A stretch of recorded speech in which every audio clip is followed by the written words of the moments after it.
Welcome. In front of me I have the Honor X6b, and today I'll go over unboxing along with a quick look at the device itself. Just grab a tool so I can cut in. There we go.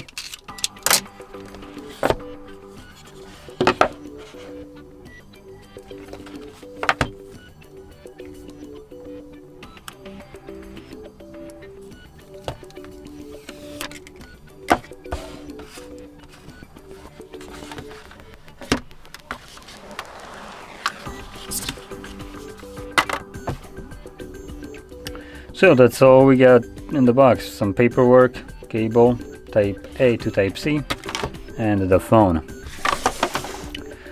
Now taking a look at the device, it obviously feels like a budget device. So I'm actually gonna check out the price, as I haven't done that yet.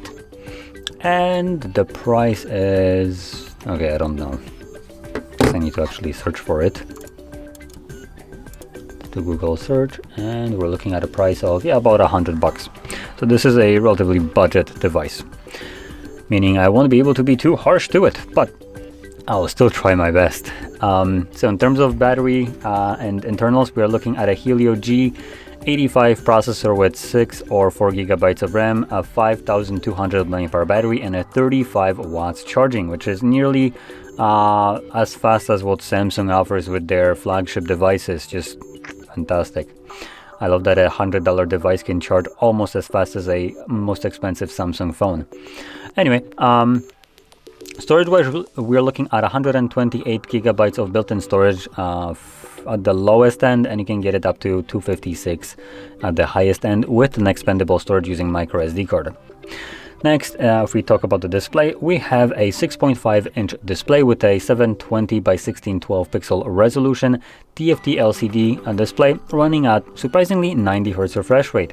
That's honestly surprising because even previous iPhone, the 13, 16, the small one, whatever it was, budget crap, wasn't even running at 90 Hz. It was doing a 60. So I love that a $100 device basically outperforms an iPhone in terms of charging speeds and in terms of refresh rate in some cases when it comes down to the lower end ones. So it's just kind of comical at this point. We also have a 780 nit peak brightness. So it doesn't get super bright, but it should be sort of serviceable enough. That took out way more effort than I'd expected. And if we talk about the cameras at the back, we're looking at what looks to be just a single camera setup. This is just a fake by the looks of it. If it's not, I think it's better to consider it as a fake. And oh yeah, it's definitely not a fake for some reason. So we're looking at a 50 megapixel wide shooter, which is this main camera right here. And then we got a 2 megapixel depth sensor. Depth sensor basically means that we picked the cheapest garbage that we can put on here while still actually having a camera, but it's useless, so don't try to use it because it's not like we'll ever do anything. So like I said, it's just a single camera setup in reality. And then at the front we have a 5 megapixel selfie and this teardrop right here. And you can record with front or back cameras at 1080p at 30 frames per second.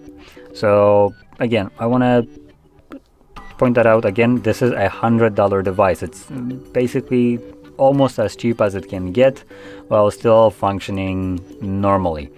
And with that out of the way, the only thing obviously you don't get here is a charger in a box, which is kind of a shame when you're buying a very budget phone. I feel like charger should be included because chances are this might be your first phone.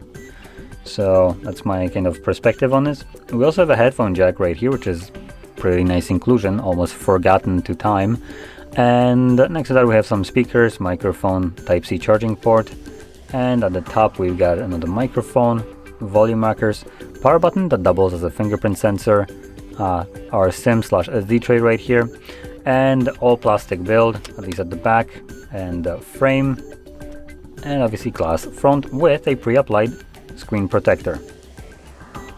So I would say it's an okay device for the price that Honor wants. So obviously if you're looking for like a very budget phone, this could be an okay pick. I don't exactly remember how good the Helio G85 processor is, but nowadays in like 2025, okay, this was 2024 June released, it's still, the processors are getting to the point that the fastest processor and like for instance mid-range, you won't really see that much of a difference. So for instance things like the, where is it, there we go, I have it right here. This is running the newest Snapdragon 8 Elite, and I cannot tell you the difference from this in terms of usage compared to an old device from like 3 years ago, which would have been the Fold 4, which was running a Snapdragon 8 Gen 2, I think it was.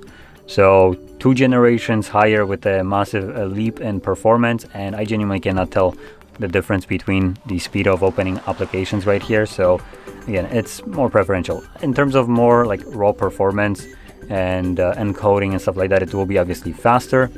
But day-to-day usage at this point, when it comes down to just most devices, you don't get to really see it. Here, this is a super low-end device, so you will see the difference between like mid-range devices and something that is this low-end. But it's not going to be like, you know, egregiously slow. And we can kind of go to the setup right here. I do want to point out this is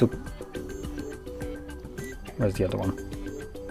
This is supposedly running at 90 Hz refresh rate, but it sure as hell doesn't feel like it.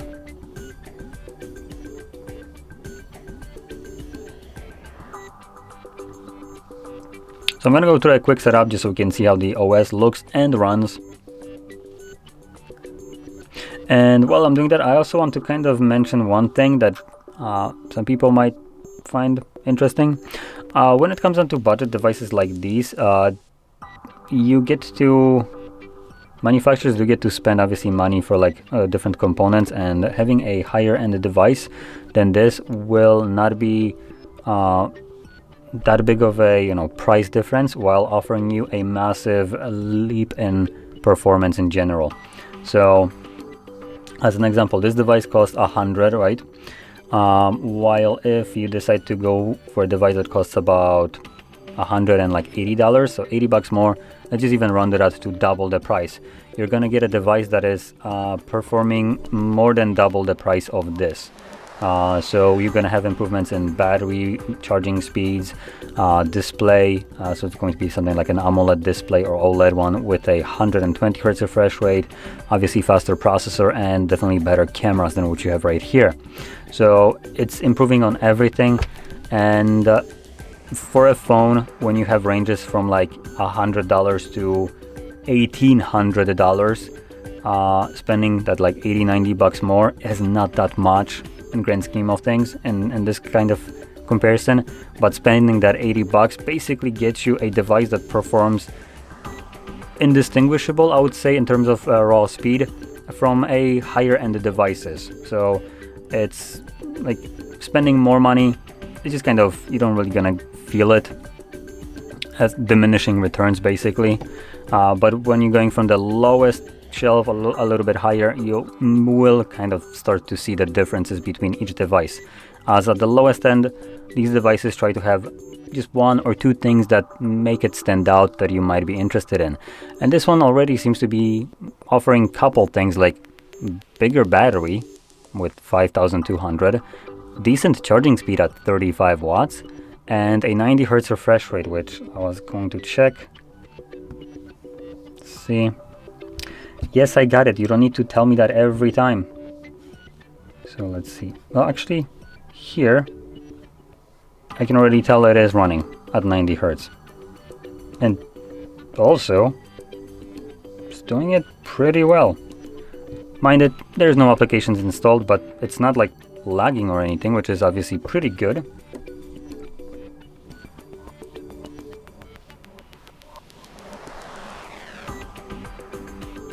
So yeah, it's running honestly pretty decently for a $100 device. But anyway, with that being said, hopefully you found this video helpful, and if you did, don't forget to hit like, subscribe, and thanks for watching.